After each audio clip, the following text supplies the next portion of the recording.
So tell me this. Your theory is that sports need an association. Is that accurate? And tell me in the most simplest form or way why. You touched on a few points. I don't think they need an association. I think an association is what inevitably comes out of the need to do the sport. So I look at it like, because we actually built up this community from nothingness, just kids in their backyards.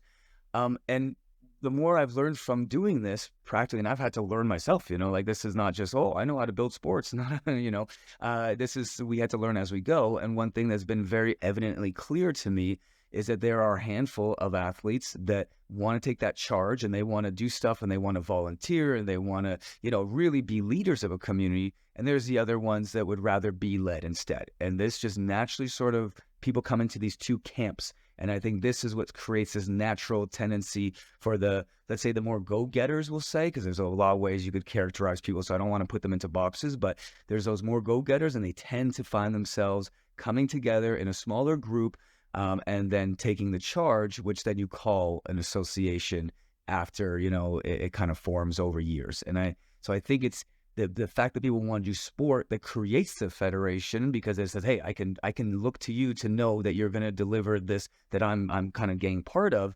And if you just had none of it, it would be chaos and there'd be no formalization. It'd be like the same reason that we have words. You have 50,000 words in the normal English lexicon, we'll say, but not 20 million. And this is because everyone has to learn to sort of depend on a certain select few to give structure to everything else, or you're just free floating. Everyone's just speaking gibberish to each other. And if you just kind of extrapolate that to more of a sports sort of analogy, then you're doing essentially the same thing. And the smaller amount of people that really want to take that lead and that charge and do that extra little bit of work, and for them it's more of like a job, I guess. And they want to be put into it, they eventually make an association, essentially. Let me understand this. And this I'm just pretty sure I can explain both sides, but I'm going to act like I have no idea.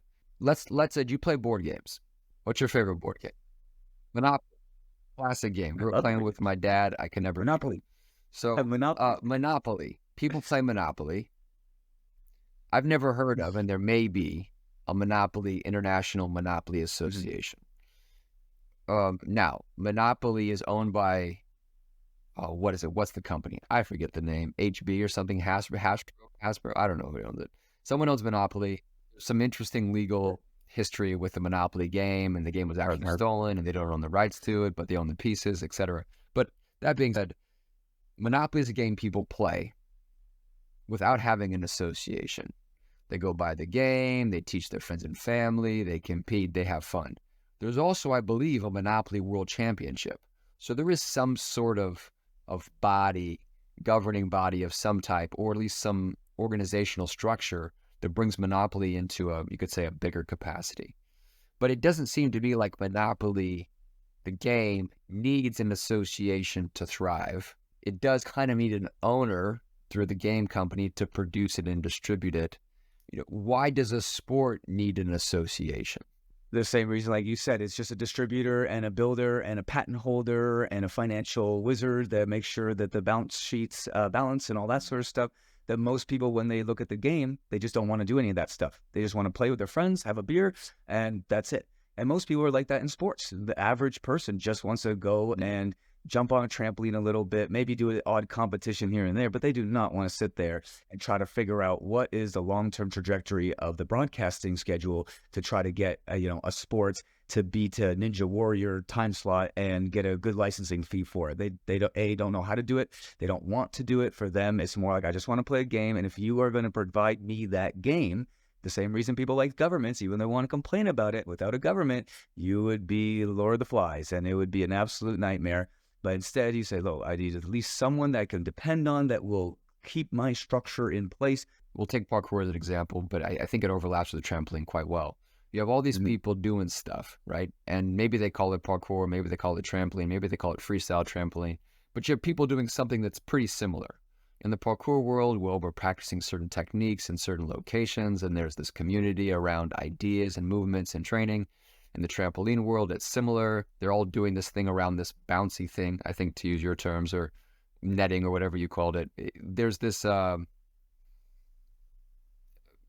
consistency, congruency, pattern in what people are doing. And yet at the same time, it's very fragmented because you have hundreds or thousands or tens of thousands of people just kind of doing it. An association, from your vision, brings people together and focuses that energy towards maybe something higher, like a legitimate competition structure. It focuses the energy so that you could say the athletes then have something that they can market and sell, which then brings in advertising dollars, which then gets paid, and then brands grow, et cetera, et cetera. It sounds to me like you see associations, or maybe this is just me, as an organizing structure for the energy, for the game or sport, which then elevates that activity and brings people together. Yeah, I would say that's a really succinct way of putting it. And yeah, it's an enzyme. It helps you. Your reaction would probably happen over millions and millions and billions of years, but enzymes come and make it happen that much faster. And when you look at it from a biological perspective, it seems to be kind of accurate, or at least theoretically, everyone's got their own opinion. So, but I see that, yeah, it condenses the energy, puts it into one focal point, so that you are aiming at a target by taking all those individual personalities and value structures and journeys that everyone's on their own individual mind, and you're putting them all together into one location so that everyone can benefit rather than just. And I also love the idea you just had about biological entities, because you could think of each individual in some ways as an association. Like, I'm the association of Adam Dunlap, you're the association of Greg Rowe. But then there's all these component individual parts and cells and structures that form.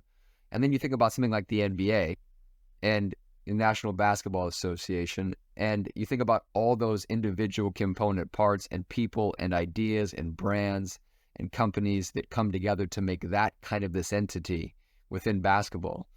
I wonder sometimes if like the fractal universe, if that's what you believe in or something, like we're manifesting that through consciousness in other forms, and biological entities are this one thing that took, however you believe it, maybe took a long time, maybe it was immediate, who knows, but it was biological structures, and then consciousness and humanity then create their own kind of version of biological structures, which are actually businesses or governments or countries or associations or something. It sounds like you're speaking of an association bringing those pieces together into a cohesive one in kind of this powerful, decentralized but somewhat centralized way. Exactly, yeah. Because if you didn't have electromagnetism, your atoms couldn't even stick together. So you need that stuff, or you just don't have human bodies. And if you look at corporations, they do act a lot like human bodies. That's why they call them a corpse.